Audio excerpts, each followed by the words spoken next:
قرآن مجید میں 5 جگہ اللہ کے حق کے بعد فوراً والدین کا حق ہے. وَقَضَىٰ رَبُّكَ أَلَّا تَعْبُدُوا إِلَّا إِيَّاهُ وَبِالْوَالِدَيْنِ إِحْسَانًا. تیرے رب نے فیصلہ کر دیا ہے کہ اس کے سوا کسی کی بندگی نہیں کرو گے اور والدین کے ساتھ نیک سلوک کرو گے. اللہ کے حکم کے بعد، اللہ کے حق کے بعد والدین کا حق ہے.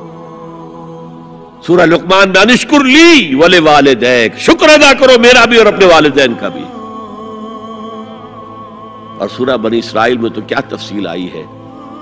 اما یبلغن عندک الکبر احدہما او کلاہما فلا تقل لہما اف ولا تنہرہما وقل لہما قولا کریما واخفض لہما جناح الذل من الرحمۃ وقل رب ارحمہما کما ربیانی صغیرا. اگر تمہارے والدین میں سے ایک یا دونوں تمہارے پاس بڑھاپے کی عمر کو پہنچ ہی جائیں، انہیں کبھی اف تک نہ کہنا، دل نہ توڑنا ان کا، چھاتی چوڑی کر کے بات نہ کرنا، ان سے کندھے جھکا کر بات کرنا، ادب سے گفتگو کرنا.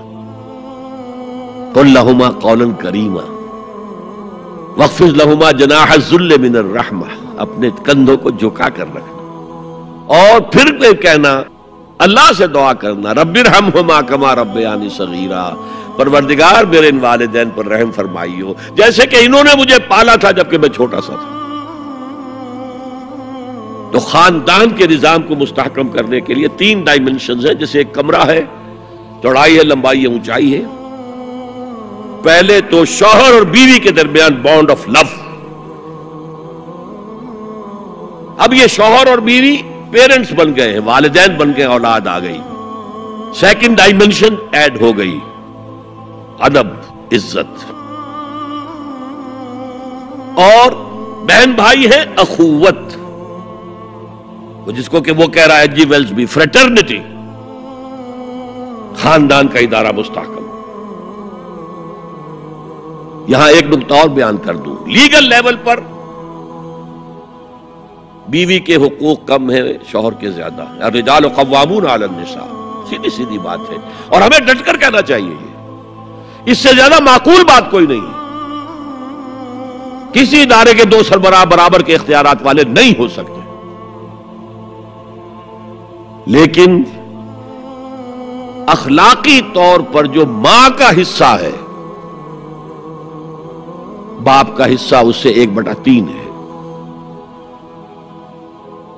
قرآن مجید میں آیا ہے نا، حملتہ امہ وہنا علی وہن وفصالہ فی عامین ان اشکر لی ولوالدیک.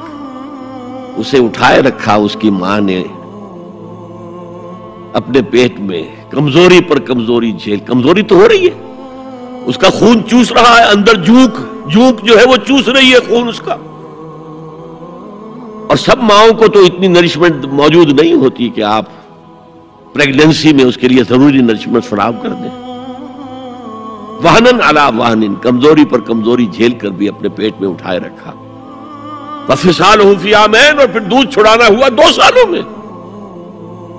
وہ جھونک جو ہے وہ پھر اس کی چھاتیوں سے چمٹ گئی. لہذا اس کا حق 3 گنا زیادہ ہے باپ سے. ایک صحابی حضور سے پوچھتے ہیں، حضور میرے حسن سلوک کا اولین مستحق کون ہے؟ فرمایا تمہاری والدہ. پھر پوچھا ان کے بعد کون؟ پھر کہا تمہاری والدہ. پھر پوچھا ان کے بعد کون؟ پھر کہا تمہاری والدہ. پھر پوچھا ان کے بعد کون؟ تو کہا تمہارے والد. 3 درجے. اور یہ جو فرمایا الجنت تحت اقدام الامہات، جنت تو ماؤں کے قدموں تلے ہے، یہ باپ کے بارے میں تو نہیں فرمایا. یہ ہے ایکویشن، بیلنس. اسلام قسط کی بات کرتا ہے، انصاف کی بات نہیں کرتا. انصاف تو یہ کہ آدھی روٹی ادھر دے دو آدھی ادھر دے دو.